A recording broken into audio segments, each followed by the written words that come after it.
So I don't think I finished telling you about guilt, resentment, bad conscience, and the rest.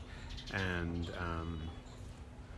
so before we start on Heidegger, which we will do momentarily, that is to say, momentarily with these videos, hopefully you've already done the Heidegger reading. I want to say a few words about guilt, bad conscience, resentment, and the rest in Nietzsche. Okay, so the question for Nietzsche is, how did this miraculous transformation take place? How is it that something so contrary to what is obviously essential to human flourishing, what is obviously essential to human well-being, what is obviously natural to us, something so contrary to all of that as the ascetic ideals could take over in Western civilization in particular, with Christianity, but also not just Western civilization, because the kind of Puritanism that we associate with the ascetic ideals that Nietzsche finds to be so incredibly repellent in 19th century Germany is also found in many other places in the world, and is expressed not just in Christianity but in another Abrahamic religion, Islam, and also you find it here in India. It's quite surprising if you look at texts like the texts of Kalidasa in the 3rd, 4th century AD India. You have a kind of celebration of the body that is totally foreign to the India of today. And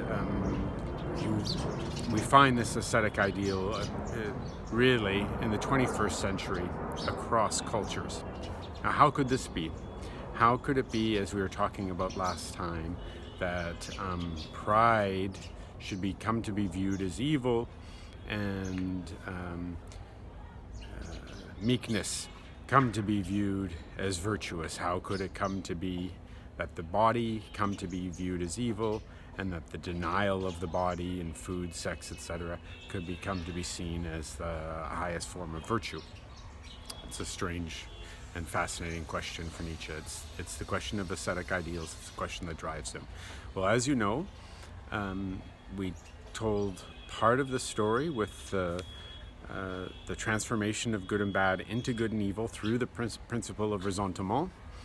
And what remains, however, other than the fact that this is a way both of the powerless to feel valued, to feel like their value system is triumphant, and indeed it becomes triumphant, and of course also of maintaining in a way a class structure, because the poor are told it's good for them to be poor, so every reason to stay poor.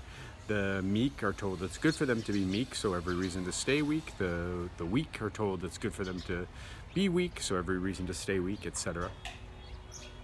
The other thing that is going on is that Nietzsche argues that we human beings are made up fundamentally of drives. Now, this drive psychology of his, which takes greatest prominence in the late 19th, early 20th century figure we know as Freud, who has a very complicated drive psychology. And Freud's greatest debt in his drive psychology, as he says himself, is to Schopenhauer, and Nietzsche also is indebted to Schopenhauer for his drive psychology. But Freud also traces his drive psychology to Nietzsche. The idea is that we have all these different drives. We have the drive to procreate, we have the drive to eat, we have the drive for friendship. Every kind of need that you think of that a human being has is reflected in or an expression of a particular human drive. Now, one of these drives, the drive that is of interest for us here, is is the what he calls the drive to cruelty, which becomes oppressed, Nietzsche argues, when originally human beings lived in less tight social structures, he contends, and so we had more opportunities to express the drive to cruelty. But as our social structures became more and more complex, and as the bonds of society got tighter and tighter, we had to repress this drive to cruelty. Now, a drive for Nietzsche, when it is repressed, it doesn't go away. It turns inward, it turns upon itself. And when the drive to cruelty turns inward, when it turns in upon itself, it needs an object to which to be cruel. So to what is it cruel? It is cruel to you. And it effectively splits the consciousness. And this for Nietzsche is really what he thinks of as the creation of consciousness as you and I experience it. That is the consciousness of consciousness, that awareness we have of ourselves. What Kierkegaard, you remember, called the relation which relates itself to itself. That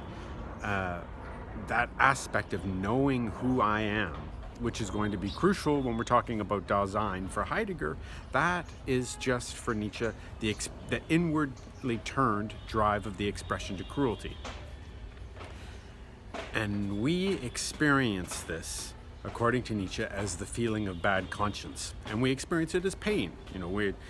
We are being cruel to ourselves.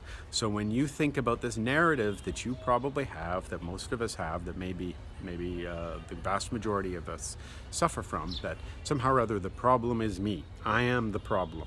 That feeling of pain that goes with this narrative of I am the problem, something about me has to change, that is just the drive to cruelty turned inward, nothing more fundamental to your ontology than that, nothing really that you can do something about except for that recognize that that's what it is and not blame it on yourself or on some other aspect of the world or something. There's nothing you're doing wrong, in short. It's just part of your ontology, part of your being.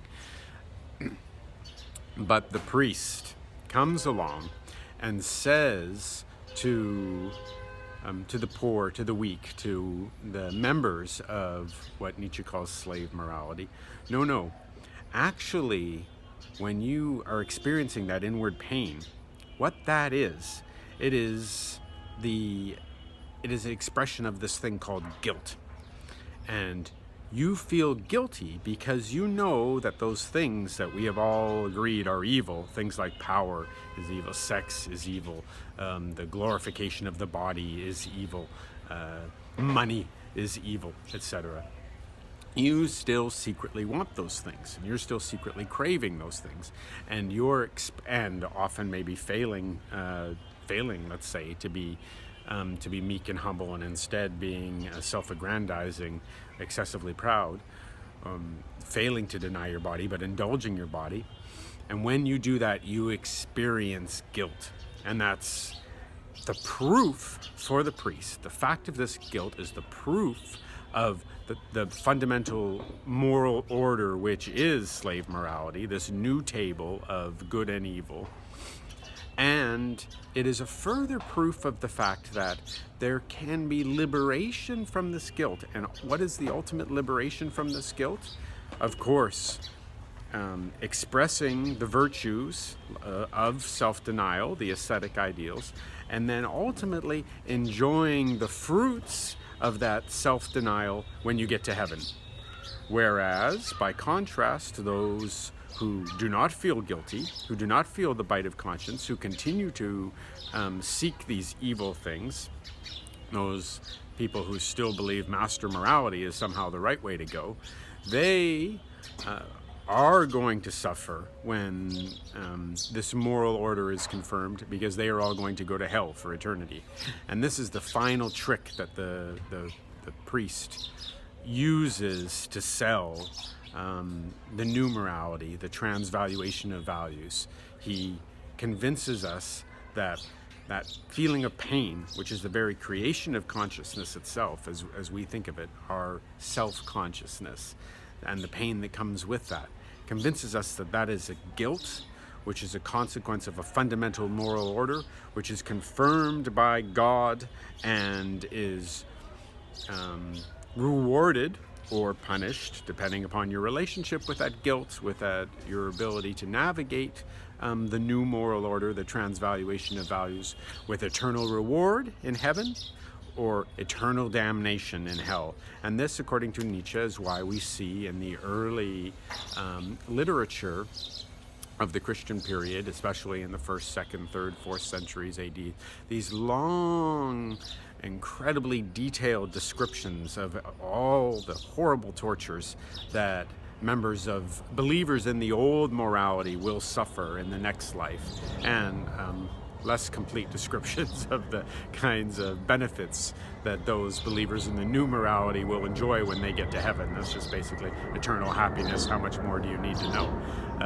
But they have long lists of the terrible tortures that believers in the old morality will suffer when they get to hell, which they will do if they persist in their belief in wealth and their belief in the body and their belief in this old morality, master morality. Okay, so what I wanted you to be very clear about is that in this transformation that takes place when the ascetic ideal takes over, on Nietzsche's account, human civilization and continues to impact human civilization. The ascetic ideal is not gone once God is dead. It just takes on new forms. And we remember, he says every higher civilization is a mixture of master and slave morality. So it's not like slave morality is totally taken over. It's that we have to acknowledge the degree to which slave morality and its triumph, the triumph of the ascetic ideals in slave morality, represent this fundamental shift in the way we human beings understand ourselves and understand the meaning of life, our own particular importance. These things come through the basic principle of ressentiment, the inversion of values, which is accomplished through the principle of ressentiment, and then the proof from the priest's perspective of the truth of the ascetic ideal, of the new morality, of the slave morality in our experience of guilt, which is just that bad conscience, which is the repression of our drive to cruelty. Okay. Now we will move forward into Heidegger's development of his account of being and consciousness. We're particularly concerned with the phenomenology, of course, of Dasein, and a video or two about that will follow shortly. Thanks.